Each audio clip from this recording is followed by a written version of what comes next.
Shalom Aleichem. In this week's Parashat, we're in Parashat Y.E.S. And we see automatically, it starts with HaShem is saying and giving a presentation. He's saying straightforward, which I'm going to try to start straightforward. He says, I present before you today a blessing and a curse. And it says, Re Anuchi noten lifnechem hayu bracha uklala. So, the first things you could see, I'm going to try to keep the shiur short, relatively, whatever. Try to make it, keep as much information, condense it quickly. So the first thing that you see, HaShem is saying, the first thing that he's saying in this thing, he says, Re'eh Anuchi. What is he saying? HaShem is saying, I want you to look at me, I want you to see me. Re'eh Anuchi, see the I present for you. Re'eh Anuchi, I want you to see me. What does it see me? I want you to have Yirat Shamayim, to understand that everything, that the difference between the blessing and the curse is seeing me. Whenever you see me, you automatically understand that there is something here. Hashem is here. Hashem is here. I can't do avirot. I need to do mitzvot. I always have to keep myself busy every single time, every second of the day to try to do something. Try to do something holy. Do something that's gonna elevate me. That's gonna elevate me, elevate other people, elevate the world in general. There's a story with Rav Ovadia Yosef that he basically speaks about that someone asked him one time, he said, Kvod Harav, you have such a memory. How do you have such a memory? So he's saying, I just review. I review a lot, and I learn a lot. He says, Kvod Harav, I review a lot also. So he says, I review. So just review. I review. I learn constantly. So he's going constantly to the Rav, to Rav Ovadia, and he's saying, Kvod Harav, please tell me the story. He says, I told you already. This is the reason. He says, Hashem, Rav Ovadia, please tell me the truth. Tell me the emet. He says, you really want to know the truth, the real reason why my memory is so good? He says, yes. So he says, we go to the book of Numbers, in Parashat Shlach, in the end of Parashat Shlach, right before the whole entire thing with Korach. This is in Numbers chapter 15, and it starts, this is whenever we say every single day, the third paragraph of Shema. This is in verse 37, and it says, Vayomer Hashem Moshe lemor, daber el bnei Yisrael v'amart lehem v'asu lehem tzitzit. So it's speaking about the whole entire thing of tzitzit. And it's saying, over here, and Rav Ovadia brings this up, and he says, whenever I was part of the Beit Din, I was the head of the Beit Din, I was of Beit Din, and people used to always come to me for questions on halakha and what should I do and everything. And, I always used to help them, speak to them. Sometimes, there is a woman that would come and sometimes she wouldn't be dressed modestly. And I would still have to try to help her as much as possible. So what I would do, they would come, immodestly dressed. And automatically I see them, I look away, and I start writing the notes that they're saying. The things that they're saying, I'm saying, okay, fine, what happened to you, this, that, tell me your case. And he's writing down everything, looking at the paper, writing everything down. And they're looking, they say, wow, he's so committed with everything, and he's writing everything down. He's not like just saying, yeah, looking at me, and that's it. He's writing everything down. It's amazing. And then this is how I would help them. And I was at Beit Din. I could have just looked, and nobody would tell me anything. Listen, what do you want from me? I need to help them. I need to understand what they're saying. I need to look at them, to pay attention. If I'm just going to be like staring around the room, it's not nice for them, and also I'm not going to be paying attention. But in the end, I understand that it's not between me and other people. It's between me and Hashem. Hashem understands the real reason. So I'm looking at the paper and writing and showing them that I'm writing down the things that they're saying. After Rav Ovadia passed away, his sons told the story how whenever the kids used to behave at home, the father said that whoever behaves is going to get the drawing of Abba. Now the question is, they always asked their father. He said, Abba, when do you ever have time to draw? He says, whenever I'm at the Bedin, and there are women that come immodestly or whatever, whenever people come like this, and I write things down. I write things down, but I just show them that I write things down. I don't have to actually write this thing and write things down. I already know what they're saying, so I'm getting to the conclusion of what they're saying, but I can't look at them.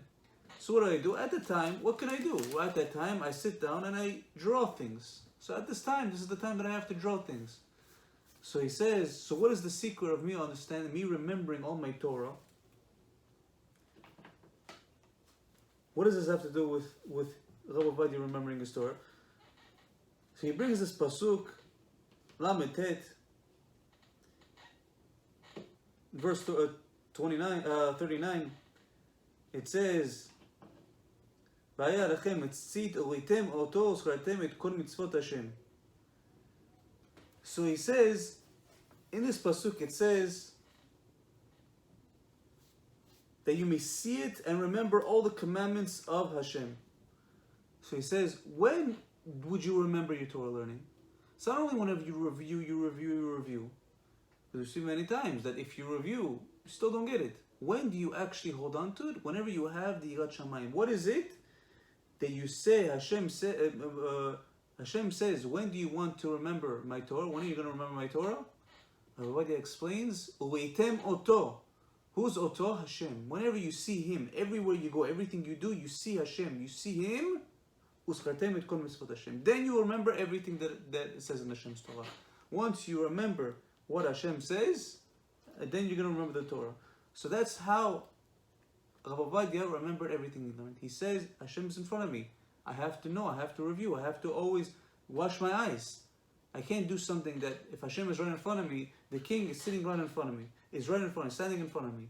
I'm going to do something, always I see him and I see the Torah. The Torah is always in front of me, I'm always learning, always thinking about Torah. Always thinking, what are you thinking about? I'm thinking about Torah, nothing else. So that's what Hashem, we also learn in this week's parsha, in the beginning. Re'eh Anochi. Hashem is saying, I want you to look at me. I want you to see me. In everything you do, see me.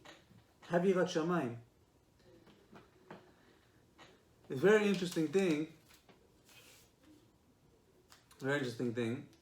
that Rav Nissim again, in his shiur of this week's parsha, he speaks about the words, the first pasuk in this week's parsha. He says, what are these words? What is this? What is this? See? What is this? What are these words? You don't see on Shabbat it says Tefillin, it says First of all, what's the whole entire word? Yom. What's today? What does it mean today? What do you mean? He gave it today, he gave it a while ago. And it's only for today. And what is the whole entire thing with bracha or klala, the blessing and the curse? What is blessing and curse? Mitzvot and averot. What is blessing and curse? And what is the word? The word anochi. Anochi should say ani. Should say I'm giving. What is anochi? So he says, whenever it says re'eh, what does re'eh mean? Re'eh means I want you to see. What is see? See, pay attention, understand what's in front of you. What is he saying? Hold on, stop. Atzur, figure out what's going on. Think for a second in life. This is especially nowadays, so everything is, you're always busy. You have to multitask, always do everything at once. Never stop to think. Wait a second, am I going in the right path? Am I doing the right thing? Am I doing what Hashem wants me to do? Am I doing the Torah says that I have to do? Am I even doing the thing that I want to do? But you start thinking, you know what, I don't even want to do this. A lot of these things you start doing because whatever. You're in the role, you're in the thing. You have to ask yourself, am I going the right path? Hashem is saying, stop. See. I want you to see. What are you doing? Where are you going? What did you do? All these type of things. Stop. Wake up. Figure out what's going on in life. Think, finally, once in your life at least. Not like this whole entire world that every single thing you have to do something. You have to just, be born, automatically start eating, start drinking, start growing up, go to school, go to this, go to work, all these type of things, eat, sleep, everything, have kids, and then die. Never once thinking about what is my purpose in life. Not, okay, you know what, maybe I should become a doctor because, this one became a doctor and he's successful, maybe this, maybe that. Think for 1 second, why am I here? What's the whole purpose? This is why Rav Mizrahi has a shiur, purpose of life. We have to figure out, what's the purpose of life? Why am I here? Am I just here and then I die after how many years? 70 years, 120 years, whatever it is? I just die and that's it? I'm just nothing? I'm here just to waste space and then I go to the ground, become dust again? What's the point that I'm here? So Hashem is saying stop. This is especially another thing Rabbi again says. He says, what is re'eh? The word re'eh, resh aleph he. It says re'eh elul higia. This in this week's parsha, and Shabbat is already Rosh Chodesh Nisan, Rosh Chodesh Elul, Rosh Chodesh Elul. A month before Rosh Hashanah, before Judgment Day, before the world gets judged, everything gets judged, or how much money we're gonna make during the year, and how much enjoyment we're gonna have during the year. Every single thing is gonna be decided in this week. If we're gonna be written in the world, in the book of life or in the book of death. All this is gonna happen in Rosh Hashanah. So Hashem is saying, Re'eh, I want you to think, stop and see. So what does the word Anuchi mean? Anuchi means Hashem is saying, Re'eh. Who is telling you this? Usually you have other people. You have, let's say, if the rabbi comes, or if your father comes, or if the teacher comes. Usually you're like, okay, fine, who cares? Okay, fine, if you have some type of respect, you have respect for them, you're going to listen to them, you're going to everything. But let's say if you have a certain law, that you have a law outside, you can't drive over the speed limit. Now, if you see some random guy on the street, okay, you're not going to care so much. You're just going to drive. Who cares? If you see your parents or your relative driving in front of you, you always want to drive respectfully, or if you have them in the car with you, you're always saying, I'm going to drive a little bit more safe, a little bit more careful, just for them to not say anything and to not, give me on my head how I'm driving. So I'm going to drive a little bit more careful. Now, if there is a cop next to you, all the more so I'm going to be under the speed limit. Now, not only if there's a cop, if there is the actual, not only the cop, if the president or someone that I could actually make the law, you go to prison for however sentence he wants, whatever. If it's a cop, they go according to the thing. They give you a ticket, they give you points, they could take away your license, whatever it is. But if it's someone that's like the head of a government, and he could start making different things about you. Yeah, he cut me off. He was a risk. He tried to kill me. So put him in prison for 20-something years. All these type of things. He could throw so much punishments on you, whatever it is. And the higher it gets, the more serious you have to understand that I have to listen, because I could get more punishments. Or I just in general, just if the person is very high, if the authority is very high, it's more of a thing that you have to listen to them. So Hashem is saying, who is saying this to you? Who is saying for you to wake up? Hashem is saying, I'm telling you to wake up. It's Anochi, it's me. It's me. Hashem is saying, I'm sending you the tests. I'm sending you the things to make you understand, to stop and think about life. I gave you the life. I gave you everything. I'm giving you constantly breath to breathe. I'm giving you food to eat, family, money, everything comes from Hashem. Hashem is saying, I'm giving you everything. Noten, what does noten mean? Sometimes people, they're doing so many things, so many sins, and they hear Elul, Rabotai, Elul came. Back in the day, people used to hear Elul, they used to faint on the spot. Nowadays, they're like, oh, yes, finally, we're going to do Slichot. They start saying, thank God, we're going to start doing Shiri v'nignot. They're going to start doing songs, all these type of nigunim. But back in the day, people used to faint. Used to hear Elul, Hashem Yishmo, Judgment Day is in a month. What are we going to do? So sometimes people could get depressed. They could say, what are we going to do? I did so many sins. How am I going to come to Hashem? How am I going to give to Hashem all these sins that I did? Look, Hashem, how much I went against you. The Chilul Shabbat. I violated Shabbat. I did idol worship. I did all these type of things. I looked in places that I wasn't supposed to look at. The words that came out of my mouth, garbage. The things that were in my mind were garbage. All these type of things.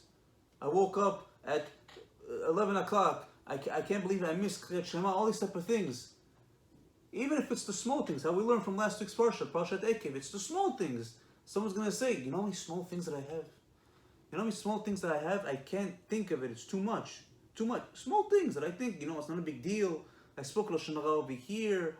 I made fun of this guy. He said, hey, shaminchik, fatty. I don't remember the person that I said it to. All these type of things, you're like, I'm never going to be able to do teshuva. I'm screwed. That's it. I'm done for. I'm finished. How am I ever going to do teshuva? How is Hashem ever going to accept me? What is Hashem saying? He's saying, noten. I'm giving you. What am I giving you? I'm giving you a chance. From right now, forget the past. Do whatever teshuva you have to do, forget it. Then after forget it, what's forward? What's now? What are you doing now? What's the next steps you're doing? Say the teshuva, try to ask people forgiveness, but what are you doing from now on? I'm giving you a chance right now. That's what I'm giving you. I'm noten. I'm giving you. What are you going to do with this? I'm giving you a chance to right now come back to Hashem, coming back to me. What are you going to do now? From now on, lifnechem. The word lifnechem. What does it mean of lifnechem? Hashem is saying, I'm putting down on the table right now. What do you decide? I'm giving you a choice. I'm giving you a chance. You want to take this chance or no? You want to just say, you know what, I'm going to do whatever I want. Maybe wait until next year. Maybe if I'm still alive and Hashem doesn't right away put me in the book of death. Maybe I'll have a chance to do teshuva. I'll do teshuva in the end of my life. Or whenever, even if I don't do teshuva, and I go to Hashem and I say, Hashem, I didn't really want to, I didn't really this, I didn't really that. Try to negotiate with Hashem. But we even saw in last week's Parsha that Hashem says, no, I don't take any bribes. In Parashat Ekev, we see Hashem says, I don't take any bribes. I'm not a person that you could bribe, that you could smooth talk. Hashem is saying, I'm putting it in front of you now. You choose. You choose which way you want to go. You want to go on the path of righteousness? Good. Path of my mitzvot? Good. You want to go on the path of do whatever you want? Be a rasha, be a wicked person? Do whatever you want. Go against my Torah. Go against the Talmidei Chachamim. Go against people that are telling you straightforward things of what Hashem wants you to do. No, I don't like what he's saying. This rabbi is too strict. This rabbi is too this rabbi... the Torah, I don't like it because some things I don't like. Did you even learn what it meant, what it said? Forget that. Even if it is too strict, who cares what you have to say? This is divine. No, it's too this, too that. Hashem is saying, I'm giving you a chance. Do you choose it? I want you to choose it. Now, what it even says, Hashem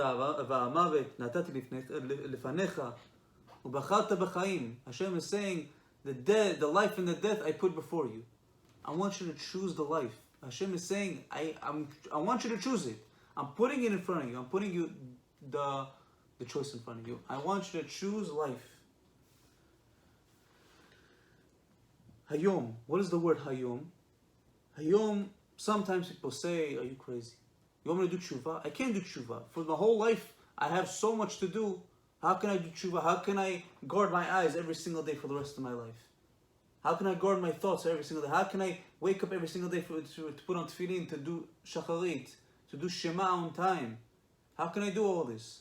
How can I make sure that every single day before I go to sleep I do kriyat shema shal mitah? How can I remember this?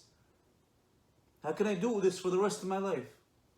I can't do it. You know, I have family, I have kids, I have work, I have all these type of things. What is Hashem saying? Hashem is saying, no, hayom, today. So you could do it one day. You could do one day. I know your whole life you can't do it. One day you could do. Yeah, you know, one day I could do it. So you know what you do today. Today you do it. What about tomorrow? Tomorrow you do it again. Tomorrow you wake up, you say, you know what, I can do it today also. Do it today. Again, today, until 120. Then 120. Once the person dies, then you know what, that's it, no problem. You're off. You're finished. Every single day is today. Hashem is saying today, not tomorrow, today. And then tomorrow you think about today also. And the next day you think about today also. Every single day is today. Today. What do you choose today? What are you going to do today? Today, you wake up. You know what? I woke up, right away. Tefillin, right away. Shacharit, all these type of things. Shema. And start the day. Learning, teaching, everything. Until the end of the day, Kriyat Shema, go to sleep, you wake up, today. Again, today. Another, again, Ad 120. Baracha u'klala, the blessing and the curse. What's the blessing and the curse? Why blessing and the curse? It should say mitzvot ha'averot. The Torah is explaining to us it's not mitzvot ha'averot. It's bracha u'klala, it's blessing and curse. It's chaim v'mavet, life and death. Which one do you want to choose? It's up to you. It's not mitzvot and averot. It's so close together that you don't even need other brachot. Give me a bracha, give me this, give me that. No, the only bracha, the only thing that you need is Torah. Follow Torah, you're going to get bracha. Don't follow Torah, you're going to get a curse. It's up to you. That's what Hashem is saying. It's not just brachot and klalot. It's not just mitzvot and averot. It's as simple as you choose the right path, you get brachot. You choose the wrong path, you get curses, you get the klalot. That's what it is. That's ve'etzim what it is. It's either eternal blessing or eternal curse. You have to choose which one you want. And Hashem is saying, as we just said, Hashem is saying, no. I'll give you the choice, but I want you to choose life. I want you to choose the right path. Choose the right path. Hashem is giving you the right, He's giving you the right to choose, whichever way you want. He's giving you freedom of choice. You do whatever you want. However, in the end, if you choose the wrong one, no problem. You chose it. I'll punish you according to how much you deserve. And that's just in the beginning. Let's continue this week's portion.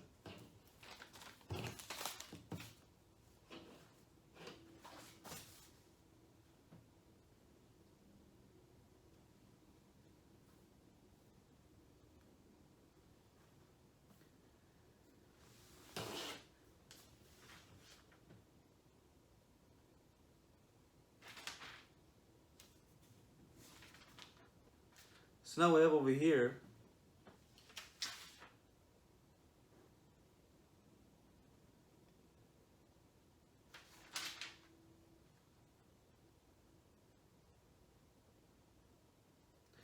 So over here, Hashem is saying, you see in chapter 12, verse, so it just starts already, chapter 12, we'll start with verse 2. It says, you should utterly destroy their places with their nations that you have possessed, worship their gods. So Hashem is saying, whenever you come to inhabit the land of Canaan, I want you to destroy all the avodah zarah over there. Even if you see gold on the avodah zarah, it looks beautiful, you can melt it, you could do something good with it. Or you could even sell the nice jewels and everything. Hashem is saying, I want you to destroy everything. Don't keep anything intact. Destroy everything. Destroy the places where their gods were. Break their altars, smash their pillars, and their sacred trees, the asherot. You could even understand that their sacred trees don't have any, don't think that, Hashem is saying, I want you to totally get the thought of even, you know what, the Christmas tree looks very nice. It looks beautiful, it looks this, look how it's nicely made and everything. It's all these type of things. I actually heard I heard once that back in the day, they didn't just used to put all these ornaments. It was actually body parts that they used to put back in the day. Whether it's true, not true, but Hashem is saying they're sacred trees. The one that they say it's sacred, it's beautiful, it's amazing. We're, praising Yoshka on his birthday or his death day. I don't exactly remember which one they say that this day is. That they have the Christmas trees. I want you to burn it in the fire. The carved image shall you cut down, and you shall obliterate their names. Rashi is saying, what does it mean, obliterate their names? You have to give names of gnai, meaning like nickname, joking names for these avodah zaras. For all these idolatry, I want you to give a nickname for it. He gives examples. But basically another thing of it is basically saying, you know how and his name is, I don't even want to say whatever, his name is, they say JC. So the Jews, what do they say? They say Yoshka, they say, we say JC Penny. Why? What's the other thing? Hashem is saying, I want you to make fun of them. They're disgusting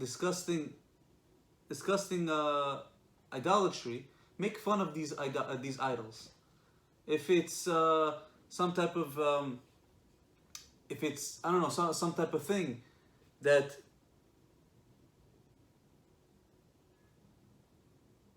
if it's Buddha, you call him fat man. If he's, JC, you call it Yoshka. For example, Yoshka, that the Gemara calls him Yeshu. Why Yeshu? What's the thing of Yeshu? Yeshu, if you look at the actual, if you spread it out, it comes to Rashi Tevot of 3 words. The initials of 3 words. Yimach Shimo V'Zichro. That's Yeshu. Yimach Shimo V'Zichro means may his name be obliterated. His name and his memory be obliterated. Meaning, let his name totally get out of this world and also his memory. Totally wipe him away. This is a way of making fun of his name. He's Yeshu, Yoshka, JC Penny. It's a mitzvah in the Torah to make fun of, to give them weird names like this. Don't call them by their real names. Call them by a nickname.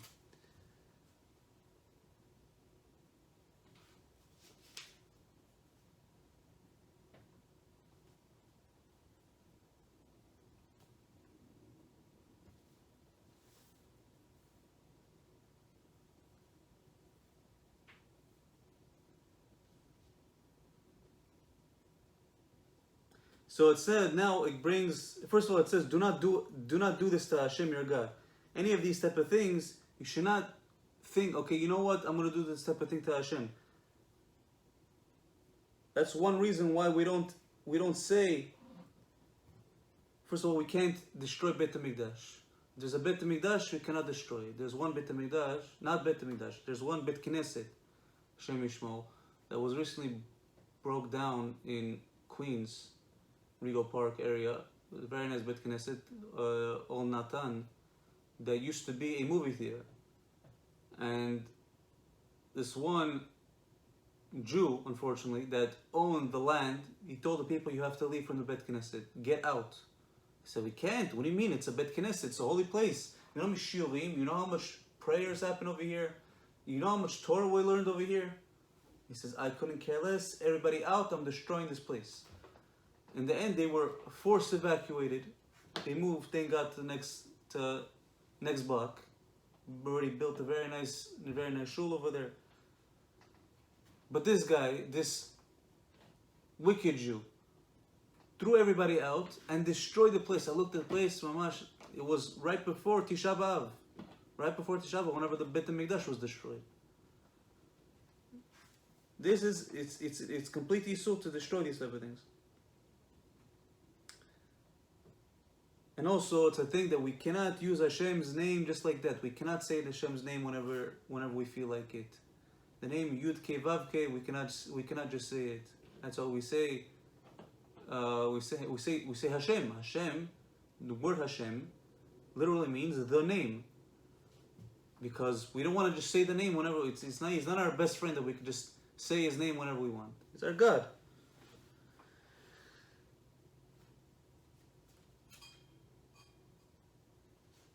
Also, it's a thing of you cannot, since it says over here, you should obliterate their names.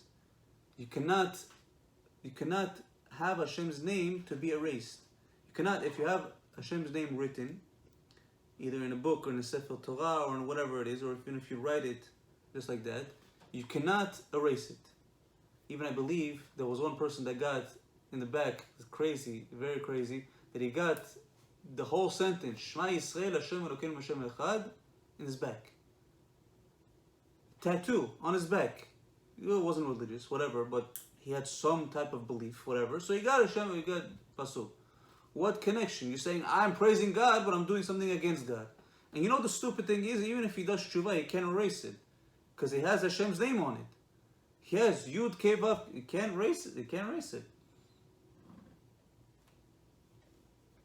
Now,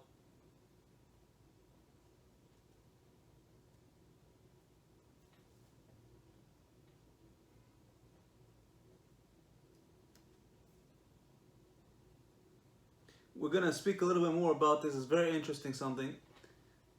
We're gonna keep it this small little teaching until chapter 13.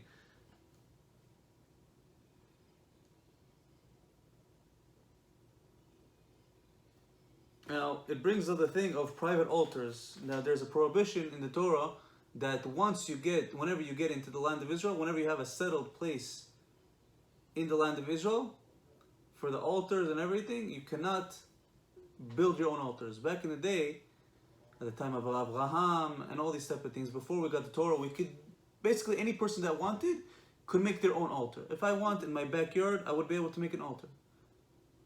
Back in the day. But in the Torah, we have a prohibition. You cannot make altars wherever you want. You have to make it in specific places. You have a national altar, you have one altar for everybody, and that's where you bring it. Hashem is saying, whenever you come to the land, and you build, and you either settle the Mishkan somewhere. The Mishkan was settled in Shiloh after 14 years. So once it's settled, you can no longer bring it anywhere else. You can no longer make your own altars. You have to bring it there, or whenever the Beit HaMikdash was destroyed, was built, you can no longer make any altars. So over here, it says over here in verse 8 and 9, it says, you shall not do like everything that we do here today. Rather, every man what is proper in his eyes, for you will not yet have come to the resting place or to the heritage that Hashem your God gives you. So Hashem is saying over here, so Rashi understands from the Sifri and also from Masechet Zvachim, page 117b, that it says these two psukim was talking about the 14 years, whenever they went inside the land, but they didn't settle a place in Shiloh for the Mishkan. So since they didn't settle the Mishkan, there was no official place to bring offerings. Now there were specific places that there were national altars, like the Galil and in Nov and also in the Givon, but over there you only had to bring the korbanot, the offerings that were obligatory. All these things are obligatory. But if you would bring, how it says in the verse, rather every man what is proper in his eyes. What does that mean? It means that if he brings free will offerings. He brings the free will offerings.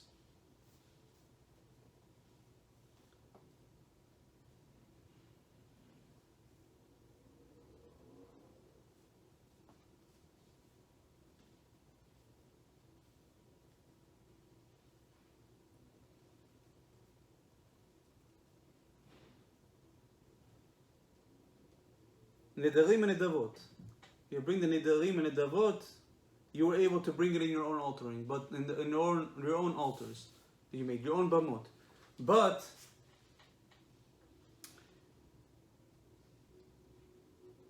once Shiloh and the Beit HaMikdash were, once you got how in verse 9 it says, why were you able to do this? Because you have not yet come to the resting place, to the heritage. So the resting place is Shiloh. Shiloh is where the tabernacle, the Mishkan, was placed. And the heritage of Hashem is Yerushalayim, wherever the Beit HaMikdash was built. So since you did not come to these points in time yet, you did not settle the Mishkan, or you did not build the Beit HaMikdash, because of that, you were able to bring Nidarim and Nedavot in your own private altars, but not things that are obligatory, like all the Korban Pesach and all these type of things.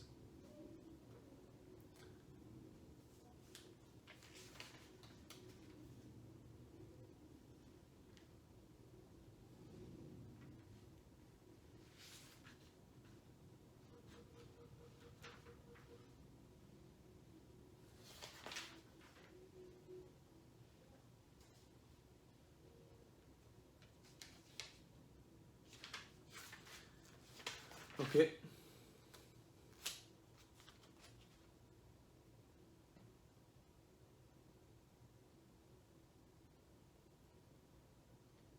So now we're going to go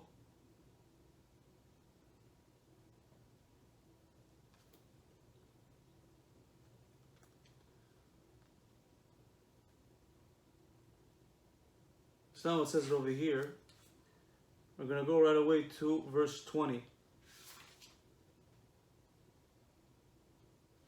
Verse 20, it explains, and it says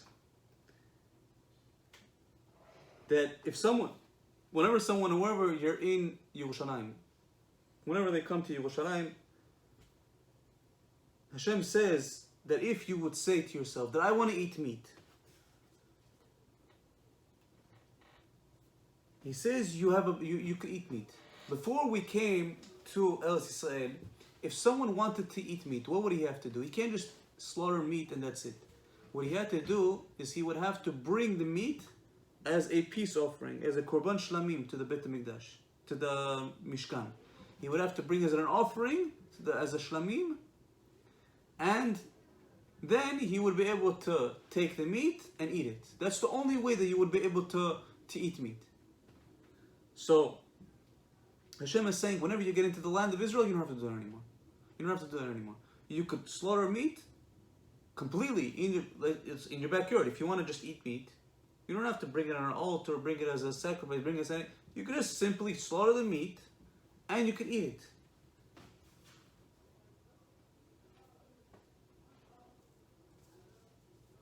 What does it say? In verse 21, it says an interesting thing. It says, if the place where Hashem your God will choose to place His name will be far from you, you may slaughter from your cattle and your flocks that Hashem has given you, as I have commanded you. And you may eat in the cities according to your heart's entire desire. So Hashem is saying that if you want to cut meat, you want to slaughter meat, no problem. Eat meat. You can eat meat in your cities. What is He saying over here? He's saying, as I have commanded you. As I commanded you. It says, Ka'asher tziviticha. But what's the thing? Where do we see a whole entire thing that Hashem commanded us how to do it? Where did Hashem tell us how to do shchita, how to slaughter an animal? He didn't tell us. He doesn't tell us anywhere in the Torah how to slaughter. So over here, Rashi is explaining this is halacha l'Moshe Sinai. This is something that proves straightforward that Hashem is saying the way I commanded you. What way can you command? You didn't tell me anything. I'm reading the whole Torah. I don't see anything. You didn't show me. Okay, you do it like this. You cut the knife like you hold the knife like this. Or even if it's not a knife, okay, you put 120 volts or 3,000 volts, whatever it is, straight to the person, straight to the cow's brain. You don't see this. You don't see anything like this. So over here we see an allusion to the oral Torah. The oral Torah is the one that explains to us how to slaughter an animal kosher. You want to eat kosher food, you have to slaughter him in a kosher way. So Hashem is saying the way that I commanded you. When did I command you? In Har Sinai. Har Sinai, I told Moshe to teach you how to do slaughter correctly. This is only in oral Torah. Only in oral Torah. In written Torah, you have no way of understanding, of knowing how to slaughter an animal. This is a proof. This is a proof that there is oral Torah. That you have to know that there are some things that is written, and there are some things that Hashem says in the written Torah, the way that I told you, the way that I commanded you, the way that I showed you, the way that whatever it is. When did you show me? When did you command me? When did you do anything?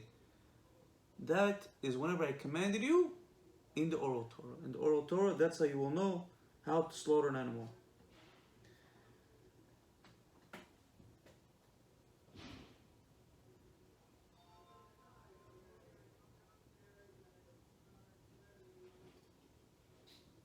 So over here, an interesting thing, it's saying in verse 23, it says, only be strong not to eat the blood, for the blood is the life, and you shall not eat the life with the meat.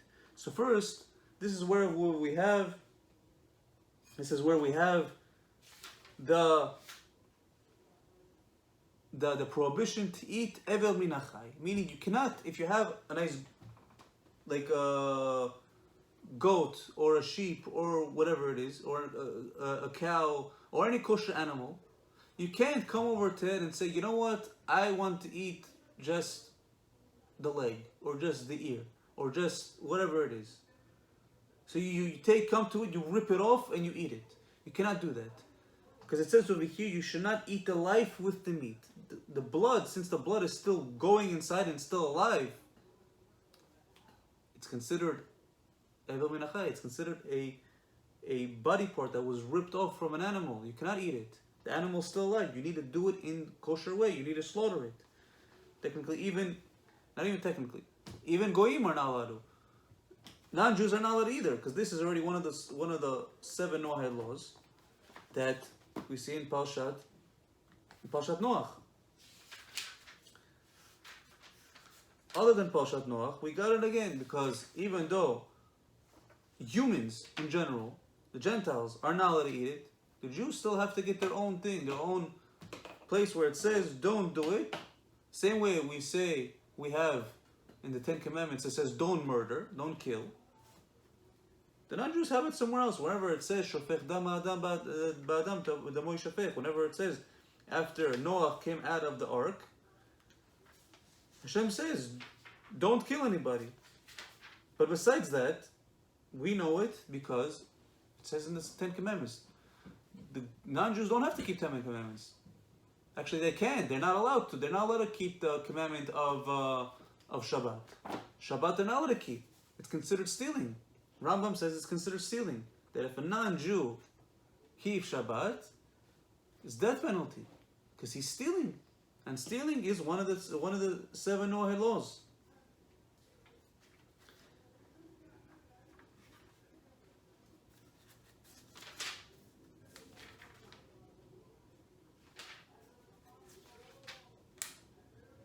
Look, it says over here in the book of Genesis, chapter 9, verse 6. Whoever sheds blood of a man by man shall his blood be shed. For in the image of God he made man. So Hashem is saying over here to all of humanity, he's saying don't kill someone. What do you mean? We have another thing that says already in the 10 Commandments, don't murder. This already is coming to say, in a deeper understanding of don't waste seed. The only way you're supposed to use your seed is a way to procreate.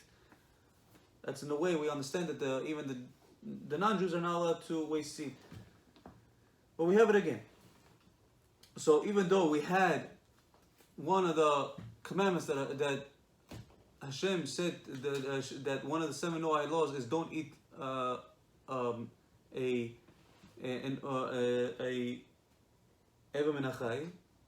don't tear an animal's part of animal before you kill him correctly.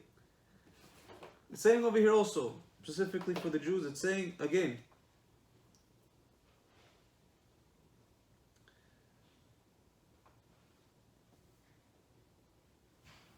there's a machloket in the Sifri, and Rashi actually brings it. Rav Yehuda explains, he says, why does Moshe have to bring, don't eat blood of the animal? The blood is disgusting, who wants to eat it anyway? The blood is like, nowadays we think of blood, we're like, get it away from here. Even human blood, some people faint. They see the sight of blood, they start bleeding, small little thing, they get a cut, they faint, they can't handle it. I know, for me I can handle it, but the thing is I still get a nasty taste in my mouth. I still get a little grossed out. Whenever I see blood, it's a little gross, but I could handle it. I'm not gonna faint, but it's still gross. Still get a nasty taste in your mouth whenever you think about it, whenever you see it. It's like it's still gross. So Rabbi Yehuda explains. He says, apparently in those days, at Moshe's times, it was so common to eat the blood that Moshe had to tell them straightforward, listen, don't do this. You cannot do this anymore. Ben Azai, Shimon Ben Azai, goes and he says, no, it's not only that. He says, it's not that. He says, what does it mean that it says, whenever Hashem says, what does it say? Be strong. Rak chazak. Only be strong. Just Hashem is saying to be strong in this. What does it mean be strong in this? Ben Azai is saying, listen, it's disgusting. Why don't we do it anyways? So he's saying, if Hashem is saying, be strong in this, all the more so for things that you desire, you have desire for, all the more so you have to be careful. Hashem is saying, for this thing, be careful, all the more so. For things that are not disgusting, you have to be careful. Things that are truly tempting, you have to be careful. So, the interesting thing is, first of all, it could be both. It could be that back in the day it was, and it could be that even nowadays, that since the Torah, everything that's written in the Torah has to be for generation to generation, every generation. That's why I said it's a Masechet Megillah, tractate Megillah. It says that there were twice the amount of prophets in history. Twice the amount of prophets in the history as twice the amount of the people that left Egypt. Meaning that there were 600,000 people that left Egypt, 600,000 souls, and twice that is at least 1,200,000 at least prophets. Now the question is, okay, fine. Well, how many prophets are inside the Tanakh? What is it? I believe it's 55. It's 6 or 7 women prophets and the rest men. What happened to all the rest? We can't learn their Torah. We can't learn their teaching, their anything, their reproof to the people. So the Gemara in Megillah explains that the other one from the 55, other than the 55, their prophecy and their teachings was only relevant to that time. Every other teaching, any teaching that was recorded in the oral Torah, in the Tanakh, the 55 prophets are relevant to every single generation. So over here, according to Rabbi Yehuda, it's only relevant to that generation. It's disgusting. So Moshe is saying, it was in that time. It was something that was, you had a desire for. But nowadays, what does that have to do with us? Okay, fine, whatever. So first of all, it has to do with us because we cannot even have meat that was soaked in blood. There's many different laws of, if it's a liver, you have to roast it. You cannot do anything else other than that. Or if it's other meat, you have to clean it fast. If you keep it for a certain amount of time, the blood already gets soaked in. It's either you have to throw it out or roast it. It's the only thing you can do. All these type of things. So even if the blood goes inside the organ or any type of meat. But besides that, nowadays it's kind of gross. If you have a bottle of blood. You have a cup of blood. Who's going to drink it? What are they, a vampire? What are they? What's wrong with them? So for Ben Azai, according to Ben Azai, it connects to this, to nowadays also. The nowadays, that, you know, it's disgusting. Nobody wants it. You ask normal person, would you drink blood? No, ew. So it applies to nowadays also. That you have to be careful. Hashem is saying, for that, be strong. All the more so for other things that you desire. It continues. And it says, you shall not eat it. You shall pour it onto the ground like water. You shall not eat it in order that it be well with you and your children after you, when you do what is right in the eyes of God. What does it mean right in the eyes of God? We just said it's disgusting. So the understanding is like this. Whenever you have something that's disgusting, if you ask any person that was religious from birth, you go to one Hasidic kid, you tell him, would you eat pig? You say, ichs, I don't want pig. Nasty, disgusting. If you tell about teshuva, someone that used to be non-religious, and you tell him, would you eat pig? If they're fresh about teshuva, they say, no, ew, it's disgusting. Why is it disgusting? It's just disgusting. So these type of things, some things, if it's like normal, if it makes sense, like if someone says, would you want to kill someone? Would you commit murder? This thing you're supposed to say no automatically. It's not a normal thing to do. It's supposed to think that's ew. I don't want to do that. I don't want to be anywhere near something like that. Or if it's even to be gay, it's against nature. It's against nature. Just in general. You don't even need God for that. You don't need Torah for that. In the end, it's against nature. Nature itself did it a certain way, and you're going against it. But if you see any other thing, if it's keep Shabbat, keep kosher, all these type of things, why do you do it? You tell someone, why don't you eat pig? Because it's disgusting. Torah says, the Gemara explains, don't say that the sins are disgusting to you. Don't say that eating pork is disgusting. Don't say that I want to keep Shabbat or I'm not going to break Shabbat because whatever. Because, I'm lazy, so I want to take off from work. That's not what you say. Why do you do it? Because Hashem said so. That's the only reason. Not because it's disgusting. If Hashem didn't say you can't eat pork, what's the big deal? What's the problem? The only reason, what's the big deal? If Hashem didn't say you have to keep Shabbat, you can't violate Shabbat, then it would be no problem. There would be no reason at all to think that it would be wrong. There would be no reason. So over here is saying, even though you think that the blood is disgusting, Hashem is saying, don't think about it like that. Moshe is saying, don't think about it like that. Think about it because you're doing what is good in the eyes of God. Doing what is right in the eyes of God. That is what you have to do. This is the Sforno. The Sforno explains it like that. You have to do it in what is in the right in the eyes of God. Don't think I'm not doing it because it's disgusting. If you're doing it because if you don't eat blood because you think it's disgusting, you get no mitzvah. If you don't eat it because Hashem said so, even if you think be'emet it's disgusting, but if you say, you know what, there's a cup, a thing of blood over there. I'm being mekayem the mitzvah of not eating the blood, not drinking the blood.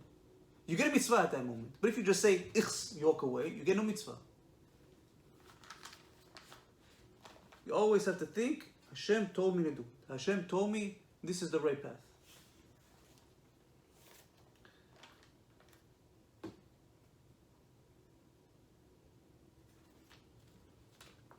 Now, we're going to continue.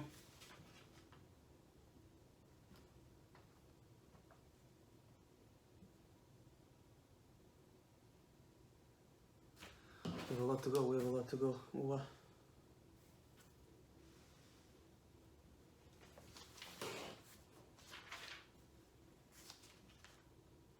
So right away Hashem is saying, continuing from verse 29, he's saying,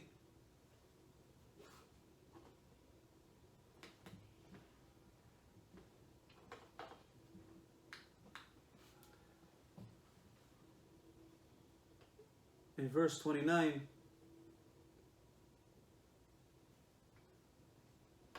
the message over here is saying, do not copy what the goyim do. Do not copy what the idol worshippers do. One message we can take from this is don't just look at the Christians and saying, wow, look at what they do. Look at let's do also. Let's put the lights. They put the lights at Christmas, let's put also lights. They put a bush, they put a tree, let's put a bush. Let's put a Hanukkah bush. They, sing in a certain ways, so let's also sing that way. We have a certain way we sing our way. We don't sing their way. We do weddings our way, let's do weddings our way. We don't have to add things that they do.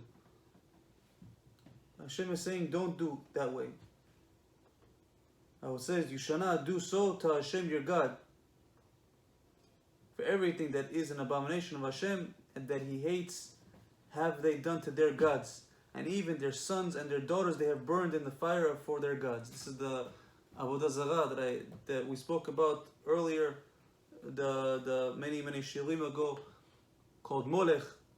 I explained that basically this is also another thing, that don't send your kids to public school, because the same thing as Molech. Molech, whenever they sacrifice their kids to be burnt on the fire, it's the same thing as Molech.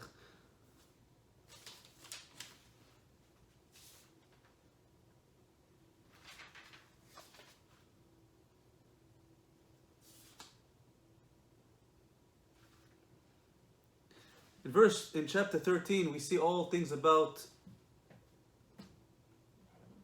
Avodah Zarah, about idolatry. One thing that I want to go straight into is the Il Hanidachat, the wayward city.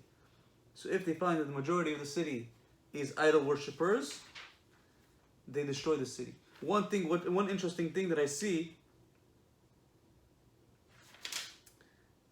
is that even though that they would have to destroy the building, they would have to destroy this city. What do they do first? They go and check. Is it true? Is it not true? And whatever they're going to check, what do they do before they actually officially find out?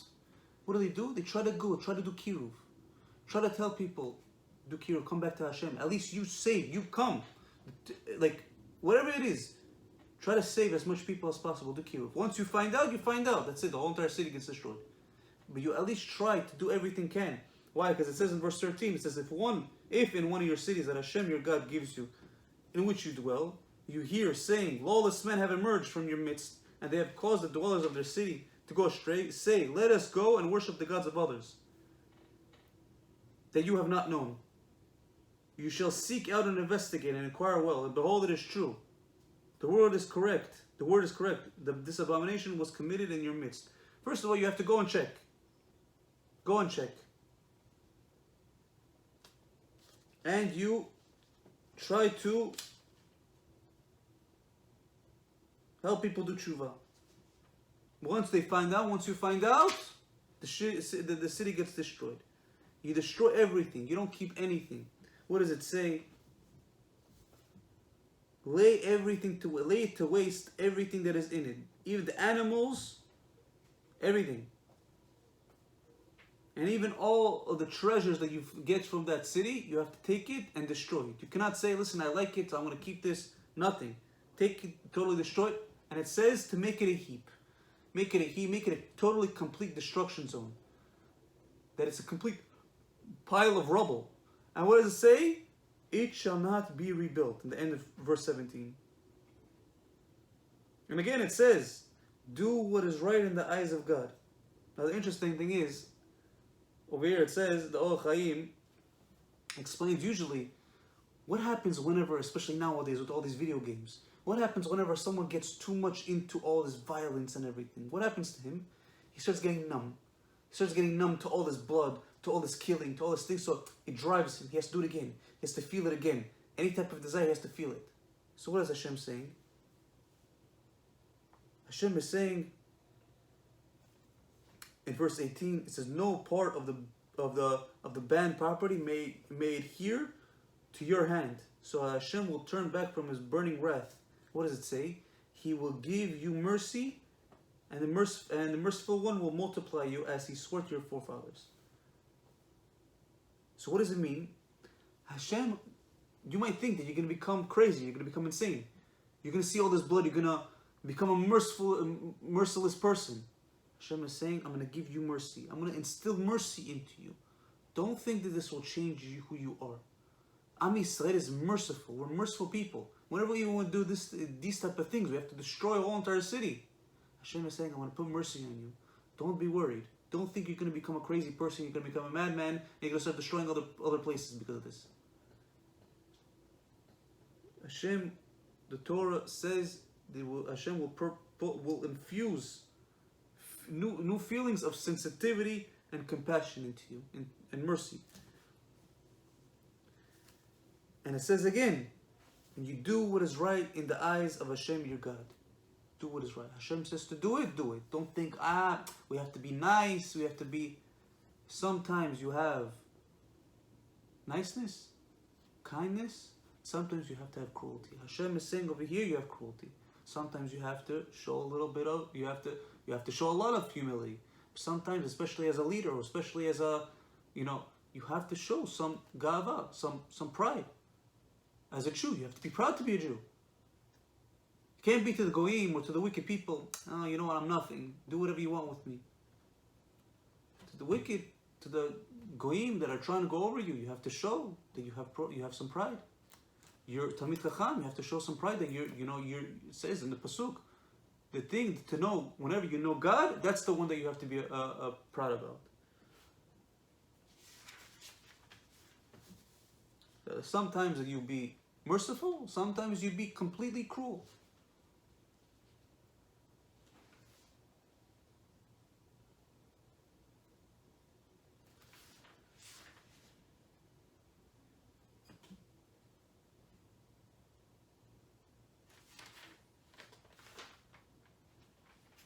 So in chapter 14, it goes into kosher and not kosher animals. Now, the kosher animals, as we know, there are some that a land animal has to have split hooves and choose its cut. And for the sea animals, it has to have fins and scales.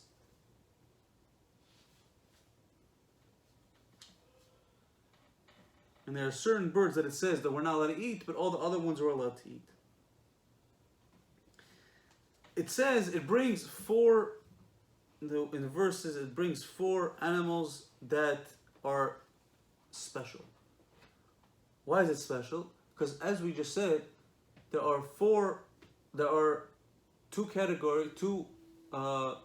2 requirements that an animal has to have for it to be considered kosher. A land animal.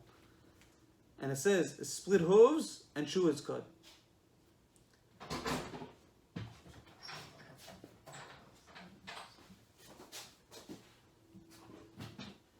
But there are 4 animals that do not have both of these features, they only have one. 4 animals is the camel, the hare, the hyrax, and the pig. Now the camel, the hare, and the hyrax they chew their cud, but they don't have split hooves. The pig itself is the only animal that has a split hoof but does not chew his cud.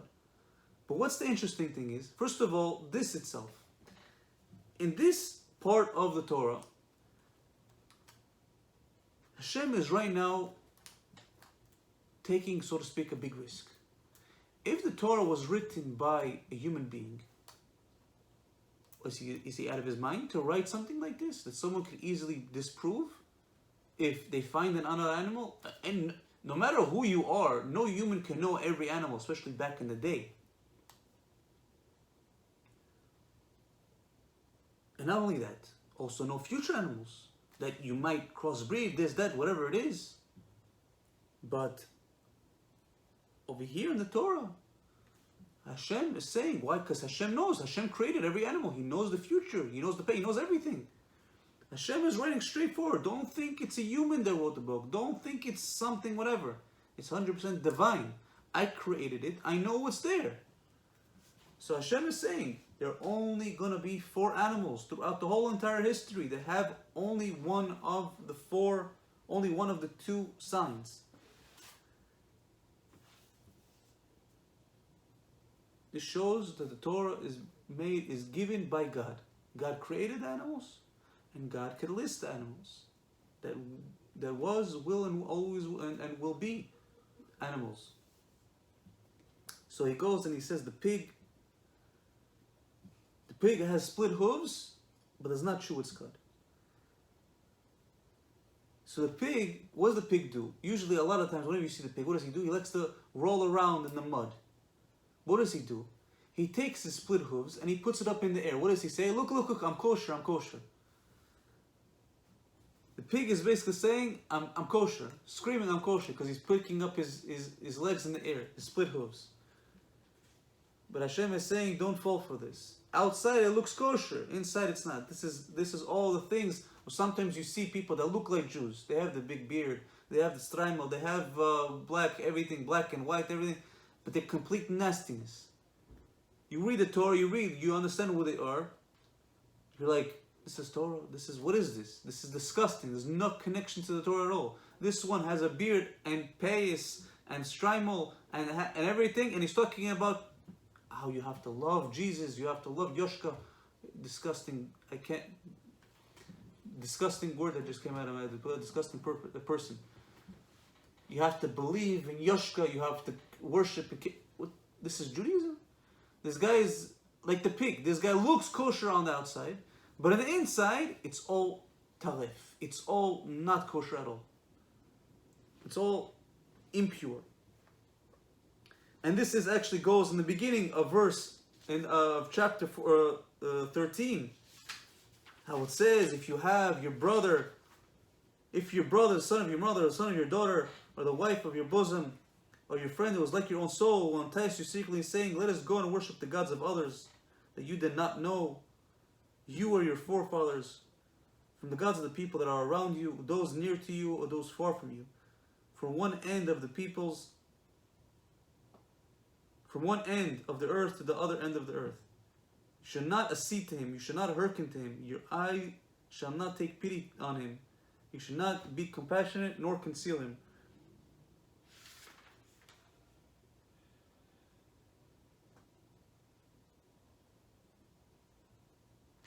Actually, this is also in verse 1. It says, do not add or subtract. And it says, it brings automatically the false prophet. Someone comes over to you and says, Rabotai, we could eat pig now. Rabotai, we could worship Yoshka. Rabotai, we could come and go to Buddhism, have a Buddhist statue in our house, have a cross, all these type of things.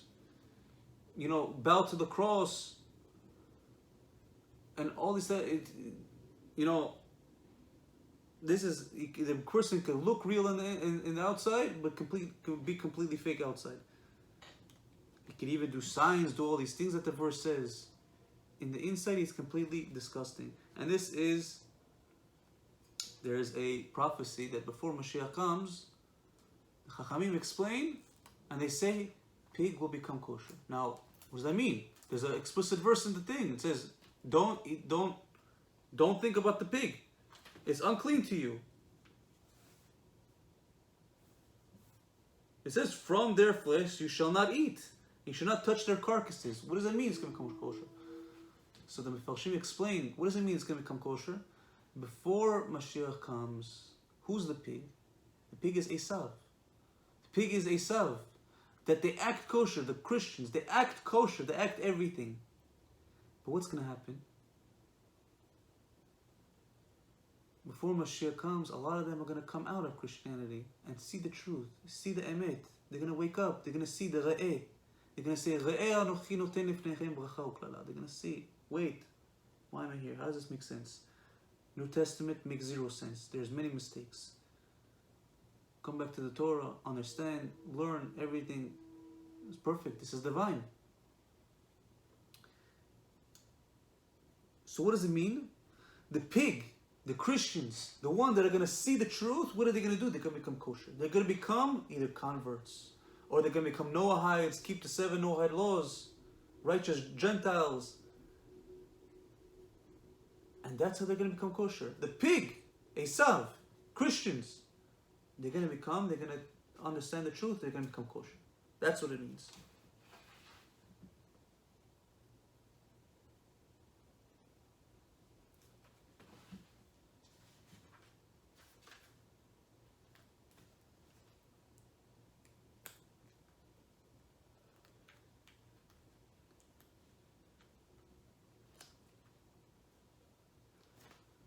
Now the interesting thing is, it names many birds that are not kosher. One of the birds that it says is the chasidah. Now, let me explain who's the chasidah. What's the chasidah? What's the translation of chasidah? Chasidah is the 1 second. It's either the stork or the, what's the other one called? The flamingo, I believe. The chasidah is the flamingo. And the question is, why is he called a chasidah? What's a chasidah? A chasidah, so to speak, is a female chasid. What's a chasid? Chassidish. What's a chassid? Chassid is not really what nowadays. Chassidish is above and beyond your tzaddik. Tzaddik is you doing according to the law. Chassid is above the law. I'm doing above, beyond the letter of the law. Hashem wants me to do this, I'm doing beyond what He wants. I'm doing more. Being more out there, working on my character traits, working on everything, doing a lot of kindness, a lot of chesed. That's why it's called chasid, chesed. So he's going out and he's doing. So chasidah, lechora, he should be above righteous, above kosher, above everything. The question is, why is it not kosher? It's chasid, chasidah. The Mepharshim explain, why is it called chasidah? It's called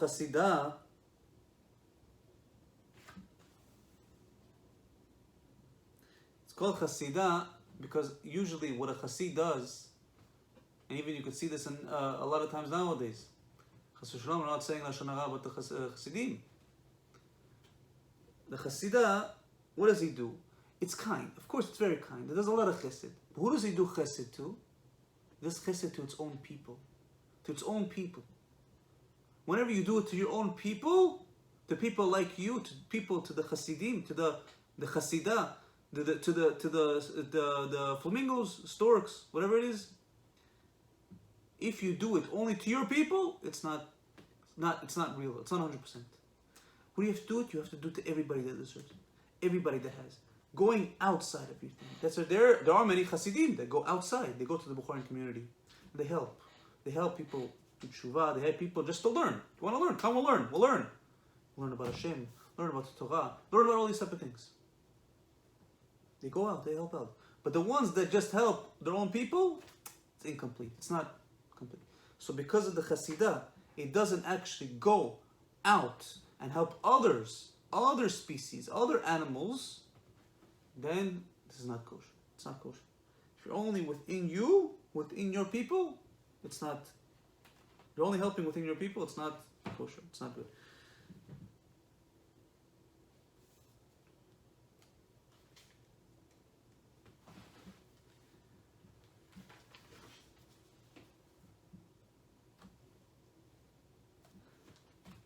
I wanted to bring something, I totally forgot, that we spoke about the Il Nidachat. Il Nidachat was the city that they destroyed everything. I remember we learned before that it says, you shall not do this, you shall not do the same to Hashem your God. Chapter 12, verse 4, it says, you shall not do this to Hashem your God. Why? What does it mean? You shall not do all these things that you did to all the other idolatry. You should not obliterate their names. Interesting thing that I read, it says in Masechet Sanhedrin 71a and also 113a that it says that in the Il Nidachat, what's going to happen? They're going to destroy the whole town. But the thing is, wait, what's in the houses? What's on the doors? A mezuzah. If there's a mezuzah, you're going to destroy the whole town. What's going to happen? the name of Hashem in the mezuzah is going to get destroyed. So the Chachamim explain, if there's one mezuzah in the whole town, you cannot destroy it. Why? Because Hashem's name is going to get destroyed. That's how important, that's how beautiful just the mitzvah of mezuzah protects someone.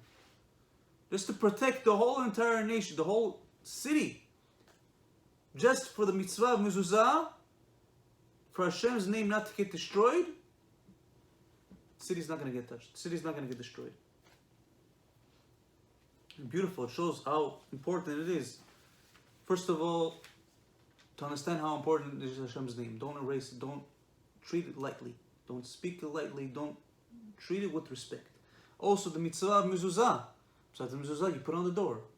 Kimad, it's a very easy mitzvah. You buy something, you put it on the door, that's it. You forget about it, so to speak. Even that, it shows how important it is that it could save your whole city, your whole thing from being destroyed.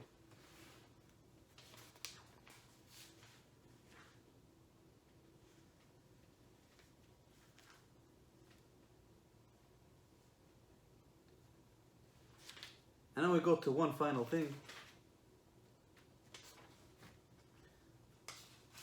And we're going to end over here. That it says in verse 33. Verse 33, it says,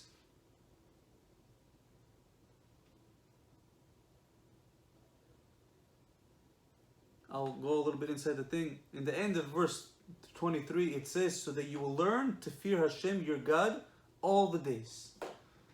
Over here, it says, Liman tilmad liyira et Hashem elokecha. What is Moshe saying over here? What's the way? So many times in the Torah it says Hashem is saying, I want you to fear me. Moshe Rabbeinu is telling Am Yisrael, what is Hashem asking you? Only to fear Him. That's the only thing He wants from you, honestly. Because once you start fearing Him, you have the fear. And you understand that Hashem, there's no way of going against Him. You have to fear. You have to have fear of Him. All the levels, all everything, all the connections of fear. You have to fear Hashem. Hashem is saying constantly in the Torah, fear me, have fear for me. Whenever it comes to interest, I want you to fear me. Whenever it comes to having the right measurements, I want you to fear me. Whenever it comes to over here, I want you to fear me. Why? What's the whole entire thing? Fear me. Whenever you fear me, you're doing the right thing. But over here comes the secret. What does it say? So that you will learn to fear Hashem, your God, all the days. Leman tilmad liyira et Hashem elokecha. What's the way you come to fear Hashem? What's the way you will come to actually gain and grow in your yirat shamayim, in your fear of Hashem, in your fear of God? The only way is if you learn. Hashem is saying, tilmad liyira et Hashem.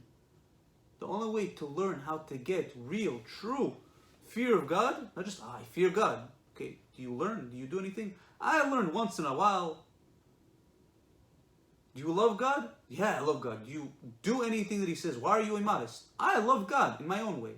So you don't actually love God. You love God like you like steak. You like God like you like fish and you're going to eat it. You like God like you love God like you love your boyfriend that you just dumped a week ago. I loved him, but whatever, I'll listen to him, I won't listen to him sometimes. So you don't actually love him. You don't fear Him, you don't love Him. The only way to fear Hashem is to learn His Torah, is to learn about Him. Who is He? What is He? Why did He give this to us? Hashem is saying, this is my document. Learn it. You want to know what's the purpose of life? What I put you here for? What has to do with me? How to get a connection with me? Learn. That's the only way. To have fear of Hashem is only through learning His Torah.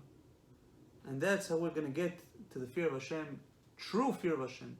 The only way is to learn. To learn general Torah. To learn specifically fear of Hashem, something that gives you fear. For example, one time Rab Nissim again, first of all, it's not only the main thing is Torah, but you can learn from other things also. You learn how great the world is. Amazing. Wow. The Rambam explains, how do you get, what's one way of you getting Yirat Shamayim? Look at the greatness that Hashem did. Look at the mountains. Look at how everything is. Look at the wood. How different things. You have metal. You have wood. You have different materials. Also, Hashem created all this. Hashem created me. That I'm self-sufficient. My heart works. Sleep. It works constantly. Never stops. Even when I'm sleeping, it still works. Works. Goes. I breathe. I eat. Everything. I grow. So to speak, my skin grows with me. Grows with me as I age. It was like this small and then it became this, whatever it is. That's also how you learn. Rav Nissim again. One time he was walking in Yerushalayim with his son. And this one big black bulldog just came to him and started barking at him. And Rav Nissim again almost got a heart attack. He's on the floor over there. He doesn't know he can't move. The dog is barking. He goes and runs away. The dog goes away. Ravi again, he's in shock. He doesn't know what to do. And after a little while, he starts crying. He's crying. He's crying. And his son is saying, Alma, why are you crying? The dog left. That's it. It's finished. You don't have to be afraid anymore. He says, nah. You think I care about the stupid dog? I'm not afraid of the dog. I'm wondering, I'm asking myself, why can't I be afraid of Hashem like I'm afraid of the stupid dog? The stupid dog, I could kill it. I could do, it could be gone in a second. It's already gone. That's it. Hashem Yitbarach. I can't get rid of him. I don't want to get... Hashem Yitbarach. Hashem. He gives me everything. That the dog could bite me. That's it. In the end, if I die, I have Olam Haba. Hashem. I go against Hashem. You know how much He could do to me? You know how much He could do against me?